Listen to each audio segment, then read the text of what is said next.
Y el caso de la reconstrucción de Manabí vuelve a ser noticia con la audiencia preparatoria para el juicio por peculado contra Walter Solís, exministro de Transporte del Correísmo, y el exvicepresidente Jorge Glass. Recordemos que Solís, quien goza de asilo político en México, es solicitado en extradición para comparecer en audiencia, mientras que Glass cumple condena en prisión por otros procesos. Sin embargo, el tema se complica debido a que las relaciones diplomáticas entre Ecuador y México son tensas, después de que la invasión a la sede diplomática mexicana permitiera capturar a Jorge Glass. En ese contexto analizaremos el manejo diplomático del gobierno de nuestro país para evitar la impunidad, a pesar de las críticas por violar derechos internacionales. Es importante mencionar que en este caso hay otras personas procesadas por el presunto abuso de fondos destinados a la reconstrucción de Manabí. Y en este tema nos acompaña Esteban Santos. Él es internacionalista, negociador y profesor universitario. Esteban, ¿cómo está? ¿Qué tal? Buenos días. Qué gusto. Muchísimas gracias. Gracias a usted. Viendo este escenario y este contexto, ¿cuán complicado se torna la extradición del exministro Solís, teniendo en consideración o sabiendo las condiciones tensas diplomáticas entre Ecuador y México? Bueno, lo primero, una puntualización. No son personas que hay presuntos delitos en su contra. Son personas que ya han sido condenadas y sentenciadas por la justicia ecuatoriana. Por lo tanto, son personas que hoy por hoy lo que están es huidas de la justicia de su país. Son prófugos. Ellos, absolutamente, esa es la palabra. Absolutamente son prófugos de la justicia ecuatoriana. Entonces, en el caso de Walter Solís es aún peor, porque el Ecuador logró activar el mecanismo de la Interpol, esta policía, esta agencia internacional que lo que busca es esta cooperación entre policías para lograr una lucha contra una impunidad y una lucha contra una corrupción. Pues bien, la Interpol emitió ya una alerta roja de orden de búsqueda y de detención del señor Solís. Le encontraron al señor Solís en México, le detuvieron, pero inmediatamente, como ustedes muy bien lo decían, el señor fue liberado. ¿Por qué? Porque los Estados Unidos mexicanos le dieron este refugio.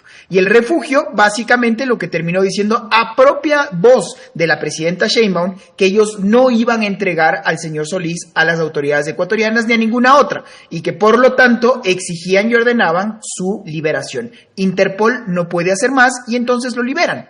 Hasta ahí quedamos. Bueno, ¿qué debería pasar? Porque creo que en esta primera parte, Cancillería hace bien al moverse, al gestionar, pero creo que aquí en cambio es el Ministerio del Gobierno el que no terminó de entender el mensaje. Claro, porque Esteban, permítame hacer una inquietud. En efecto, la Interpol acudió y detuvo al exministro Solís, pero ante este recurso presentado por el gobierno mexicano, ¿no puede hacer absolutamente nada la Interpol para detenerlo nuevamente? A ver, y es una buena pregunta, porque finalmente los estados en el derecho internacional, el principio es que son libres y son soberanos.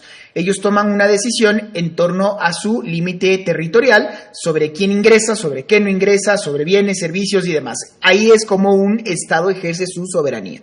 Pues bien, existe derecho internacional y existe aquí una petición de un estado que se debería pensar que es un estado amigo, pero como ustedes muy bien lo han anticipado, estamos en el peor momento de una relación con México.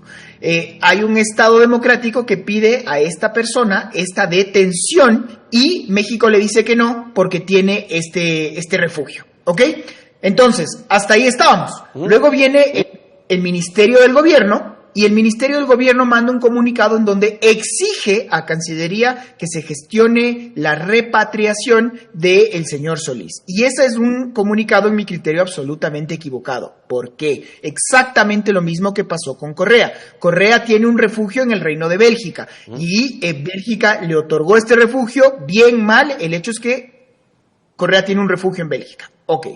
Y se dijo que se lo iba a pedir en extradición. No puede Bélgica en la una mano otorgar un refugio y la otra entregarle a esa persona al mismo estado del que le está, comillas, protegiendo. Similar caso a lo que está pasando con Solís. Exactamente. Entonces, ¿qué es lo que tiene que hacer el Estado?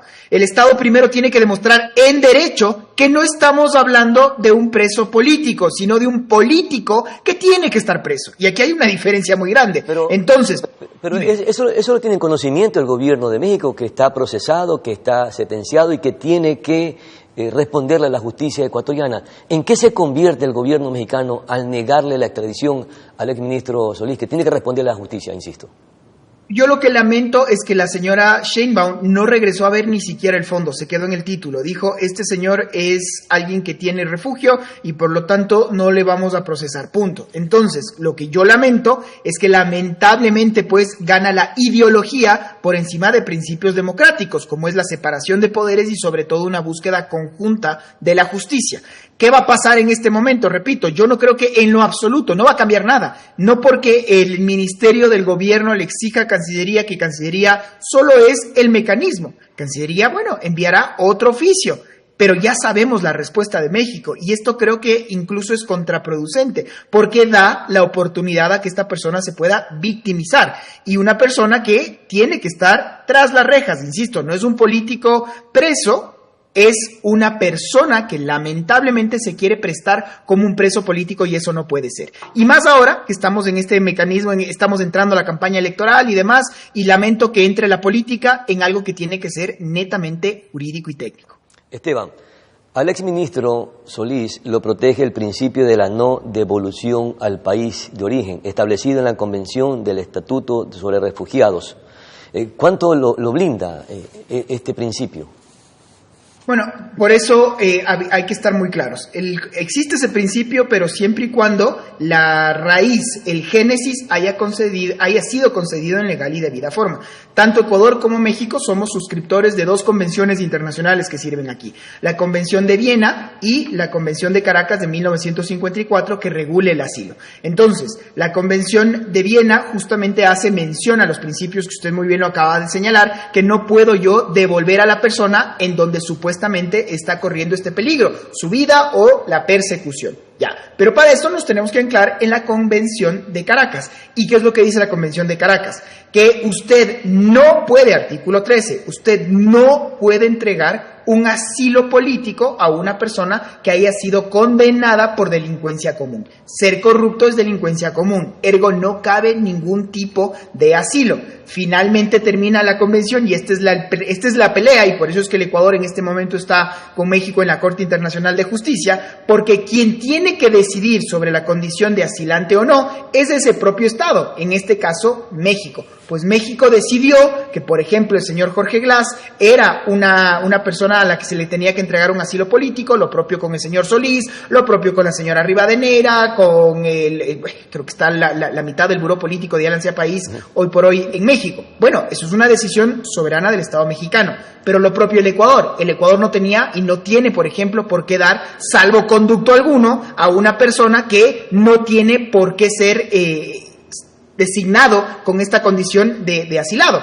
Esa fue la pelea y por eso, repito, estamos en la Corte Internacional de Justicia. El problema con Solís es que él ya está en México y entonces México no lo va a entregar en la medida en la que no existe un poder, en este caso judicial, que le diga, que le conmine al Ejecutivo mexicano a decirle, aquí no hablamos del preso político, aquí hablamos del político que tiene que estar preso. Pero termino diciéndoles, y este es el miedo, cuando la política está por encima de la justicia. Ya, ahora, Esteban, si los canales diplomáticos no dan resultado, ¿qué otros mecanismos se pudieran implementar para lograr el propósito de la extradición del exministro de Transporte del correísmo Solís? Bueno, aquí hay que estar muy claros en que los tiempos y que las formas en diplomacia son tan importantes como el fondo. Me explico mejor. Hace unos años, por ejemplo, la Argentina era cuna de muchas de las personas que fugaron de su país, sobre todo del Ecuador y de otros países latinoamericanos, y que tenían una suerte de carta blanca en el marco de un gobierno del peronismo, del kirchnerismo. Salió la señora Kirchner, salió el señor Fernández, ahora estamos con Milei y ya vemos que estas personas ya no pueden entrar a la Argentina y ya no pueden hacer lo que hacían. ¿Qué les queda? Les queda Venezuela, les queda Nicaragua y les queda Cuba. Esto es una respuesta política, no jurídica, porque los estados cumplen sus obligaciones internacionales de buena fe. Nadie puede ingresar militarmente, nadie puede entrar por la fuerza a un país, y por eso es que mientras no existe esta voluntad de cooperar a la luz del derecho internacional, estas personas, como lo estamos viendo, todavía temporalmente, espero, siguen gozando de impunidad. Y ahora, lo que sí es cierto es que mientras la Haya no tenga un pronunciamiento con respecto a la invasión de la sede diplomática mexicana en Ecuador, difícilmente se logre disminuir esta situación tensa de manera diplomática entre Ecuador y México. Por consiguiente, ¿será difícil poder extraditar al exministro Solís? Esta es otra muy buena pregunta, porque lo que va a decidir la Corte no importa si es que el Ecuador gana o si es que México gana. No existe corte internacional del mundo que pueda obligar a dos países a llevarse bien. ¿Qué es lo único que va a decir la Corte Internacional? Que el Ecuador hizo mal en violar la sede diplomática mexicana. Oigan, eso yo lo he dicho públicamente muchas veces, eso va a pasar, eso no está en tela de duda. Ahora, la pregunta es que el Ecuador ha dicho, oiga, pero es que México también incumplió al intrometerse en asuntos internos y sobre todo al entregar un asilo a alguien que no lo podía hacer de acuerdo a la convención que ambos estados son signatarios. Claro, y México también sigue incumpliendo, Esteban, al no permitir que se extradite a Solís. O sea, bueno, se están violentando derechos legales y constitucionales e internacionales.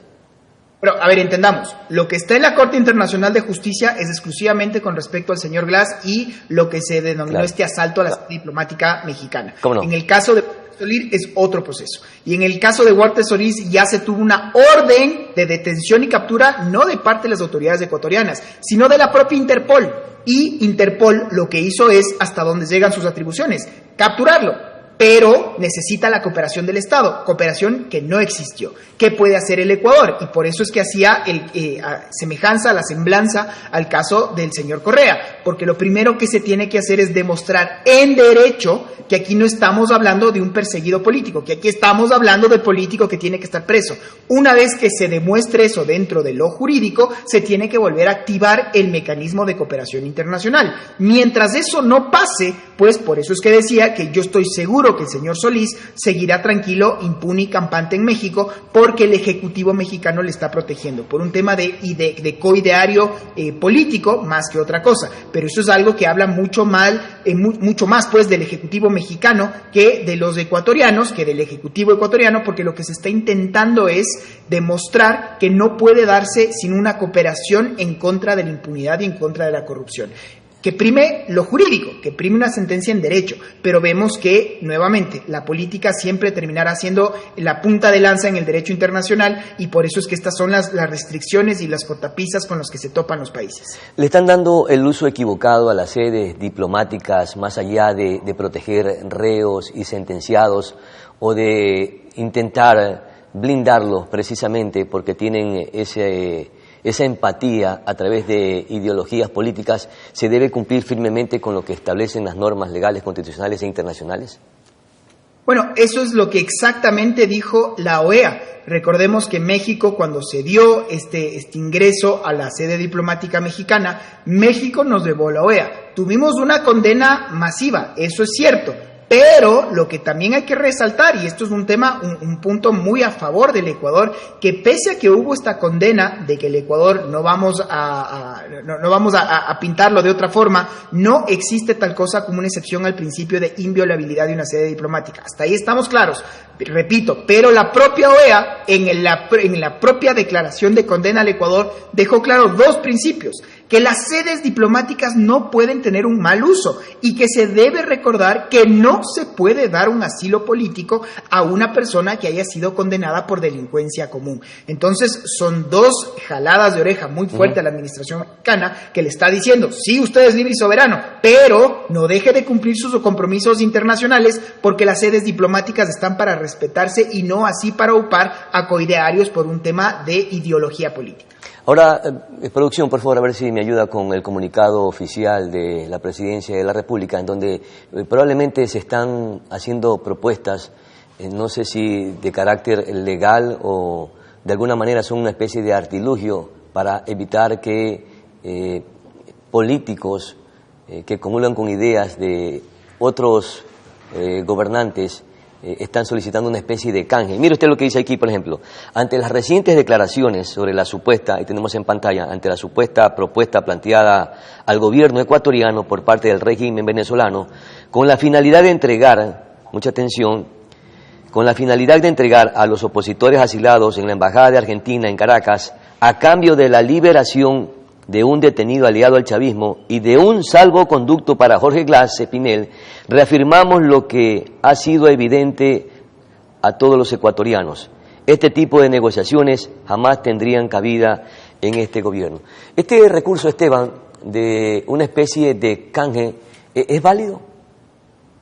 Es algo inaceptable y es algo que hemos visto que lamentablemente al chavismo ya le ha resultado. Estamos cumpliendo justamente un año de un fatídico mal precedente. Recordarán ustedes al señor Alex Saab, que es el testaferro del dictador Nicolás Maduro. Pues el señor Alex Saab estaba condenado, sentenciado en una prisión norteamericana. Pero vean ustedes cómo el chavismo logró capturar, retener, torturar a ciudadanos norteamericanos y al final la administración norteamericana aceptó un canje, aceptó entregar a estos norteamericanos a cambio del señor Saab. ¿Por qué funcionó allí ese canje y por qué no puede funcionar estos canjes que está proponiendo precisamente el gobierno venezolano ante algunos países, entre ellos Argentina y el Ecuador, para darle el salvoconducto a Jorge Glass?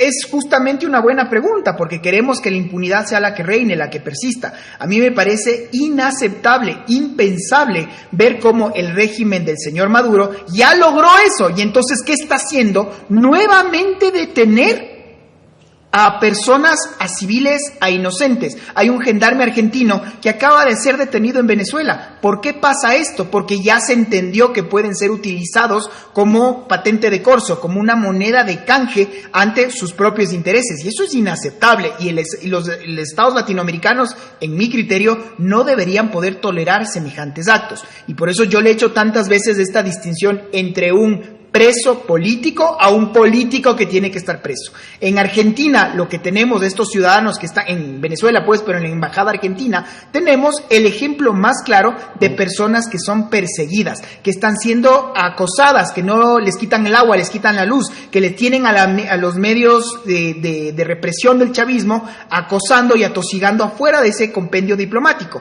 Eso es el ejemplo del libro de lo que se conoce como una violación flagrante al derecho internacional en contra de presos políticos. Ahí, esa es la lógica, que cabe un salvoconducto, porque estas personas tienen que tener una salida libre para poder llegar a un tercer destino. Y no puede ser aceptable que a 2024, que en países que estamos buscando tener un Estado de derecho, una democracia, que nos prestemos a juegos en donde por un lado queramos equiparar a presos políticos, no me canso de decirlo, con políticos que tienen y deben estar presos, y que peor aún, que se logre comprar, burlar, se compre pues su impunidad al cambio de burlar, lo repito, con personas que no tienen nada que ver, pero que terminaron siendo monedas de cambio y para que estas personas puedan seguir enquistadas en el poder. Eso es inaceptable y por eso es que fue el propio canciller colombiano que dijo que esto se había dado. Esto es lo que dijo Maduro, y celebro en esta parte que Cancillería ecuatoriana lo dejó muy claro, que jamás se prestarían para algo así. Ahora, que se presten gobiernos como Colombia y Brasil para ser intermediarios para que se le otorgue el salvoconducto a Jorge Glass, ¿cómo se tomaría esto? Bueno, a ver, lo que ha hecho el gobierno de Brasil es tratar de ser intermediarios, sí, pero no necesariamente, y esto es importante de dejarlo claro, no es que están intercediendo para Jorge Glass, no es así. Los que están es intercediendo para ver si es que se puede justamente lograr un acuerdo con respecto a los argentinos que se encuentran en la sede diplomática argentina en Venezuela. La respuesta de parte del régimen fue esta: bueno, Pero el comunicado que publicó el presidente de la República se refiere justamente al salvoconducto de Jorge Glass, Esteban. Sí, a eso es a donde quiero llegar. Yo hago una primera intercesión para tratar de mediar por los argentinos que se encuentran en la sede diplomática en Caracas. Pero la respuesta, y eso es lo que tenía que hacer Brasil y eso es lo que tenía que hacer Colombia, transmitir cuál fue la respuesta del régimen. Y la respuesta del régimen fue: bueno, pero entrégueme a estas personas que son de mi interés. Y esa fue la respuesta final que tuvo el Ecuador. Esto es un chantaje inaudito, inaceptable, y no podemos estar prestándonos a estas monedas de canje, porque de lo contrario estamos incentivando a que un régimen tan corrupto como lo que está pasando en Venezuela tenga una motivación para seguir arrestando civiles a cambio de lograr tener el canje con las personas que le son de su interés. Impresionante cómo algunos gobiernos quieren priorizar la impunidad y proteger a figuras políticas que han estado involucrados en actos de corrupción y que ya tienen sentencia en firme. Es impresionante. Deberían de cooperar para que existan precedentes alrededor de estos casos que no solamente son nacionales, sino que también tienen ese revestimiento internacional. Muchísimas gracias, Esteban Santos, internacionalista, por conversar con Noticias Normal. Muy gentil y muy amable por esos valiosos aportes. Y por eso la importancia de saber y saber votar bien, para no olvidarnos y que esto no pueda repetir nuevamente. Muchísimas gracias, el gusto ha sido todo mío. A ti, Esteban. Vamos a la pausa y ya regresamos.